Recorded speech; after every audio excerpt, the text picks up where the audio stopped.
వారు పెట్టుబడిదారులు పారిశ్రామికవేత్తలు కూడా క్షుణ్ణంగా పరిశీలిస్తారు ఫ్యాక్ట్ ఏందని. ఆయన వాళ్ళు సోషల్ మీడియాలో మూవ్ చేస్తూనే అది నమ్మేస్తుంటారా? ఇక్కడ క్లియర్ గా మనకు సోషల్ మీడియా చూస్తూనే ఆ పోస్టివ్లు బట్టి ఇది వైఎస్ఆర్సీపీ వాళ్ళు పెట్టారని మనకే అర్థమైతే, ఎవరికైనా అర్థమవుతాయి చూస్తాను వాటిని. అవును, అవి అవి ఫేక్ అనేది అర్థమైపోతున్నది. ఫేక్ ఇష్టానుసారం క్రియేట్ చేసి పెట్టున్నారు అని.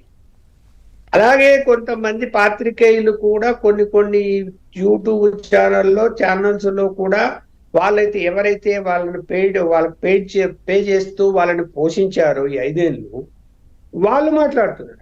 ఎవరు మాట్లాడడం లేదే. ఇప్పుడు అర్థమైపోతుంది కదా. ఇప్పుడు ఆ మాట్లాడే వాళ్ళు ఎవరు అందరికీ తెలుసు, వాళ్ళు పెయిడ్ జర్నలిస్టులు అని. వాళ్ళు మాట్లాడేది ఎవరు నమ్ముతారండి? నేను నమ్మే పరిస్థితులు ఉన్నారు ఇవ్వాలంటే లేరు. ఆ ఛానల్ నమ్ముతున్నారా? నమ్మడం లేదు. ఎందుకు? ఛానల్ యొక్క రేటింగ్ పడిపోయింది. అదే కారణం.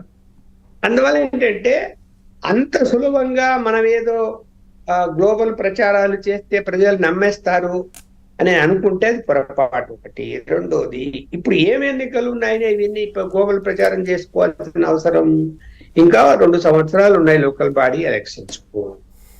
అప్పటిలోగా అసలు ఎంతమంది మీ పార్టీ వాళ్ళు మిగులుతారు నీ పార్టీలో? చూస్తున్నాం కదా, రోజు ఏదో ఒక పట్టణాల్లో లేకపోతే కనుక మా మండల కేంద్రాల్లో ఉన్నారు కార్పొరేటర్లు, సర్పంచులు, మండలానికి సంబంధించిన అధ్యక్షులు మొత్తం వైఎస్సీపీ నుంచి రాజీనామా చేసి తెలుగుదేశమో జనసేనలో చేరిపోతున్నారు. ఎంతమంది మిగులుతారు నీకు ఇక్కడ? ఎందుకు మళ్ళీ నీకు సంబంధించినటువంటి 151 మందిలో నువ్వు కాక 150 మందిలో ఇవాళ నీ వెంట కనపడే వాళ్ళు కానీ, 2 రోజులకోసారి టీవీలో మాట్లాడే వాళ్ళు కానీ ఏళ్ళ మీద లెక్క పెట్టచ్చు, 3-4 అంతే.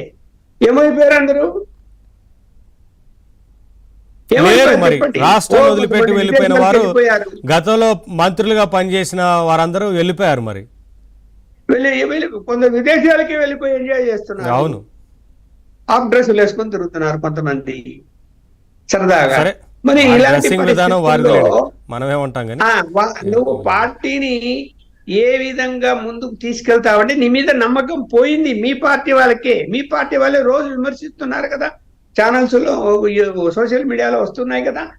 తప్పంతా జగన్మోహన్ రెడ్డిదే, మా ఓటమికి ఆయనదే బాధ్యత అని ఎందుకు మాట్లాడుతున్నారు? నువ్వు రికవరీ చేసుకునే ప్రయత్నం చేయాలి అంటే మీరు అన్నట్టు ఏం చేయాలంటే ఓటమికి సమీక్ష చేసుకోవాలి, అందరిని పిలుచుకొని కూర్చోబెట్టుకోవాలి, లేదు 1-to-1 మాట్లాడాలి, ఎక్కడ పొరపాటు జరిగిందో దిద్దుకొని నువ్వు ముందుకు వెళ్తే నీ వెంట ఉంటారు. ఇంకా నువ్వు ఇలానే మళ్ళీ లేనిపోని నిందలు వేసుకుంటూ అసలు ఎవరైనా ఆయన పార్టీలో గుండెల మీద చేసుకొని రాష్ట్రపతి పాలన పెట్టాలి అని జగన్మోహన్ రెడ్డి చెప్పిన మాటను సమర్థిస్తున్నారేమో చెప్పండి ఒక్కరన్నా? అసలు ఆయన ఇంకా ఎల్పీ లీడర్గా ఎన్నుకోలేదు.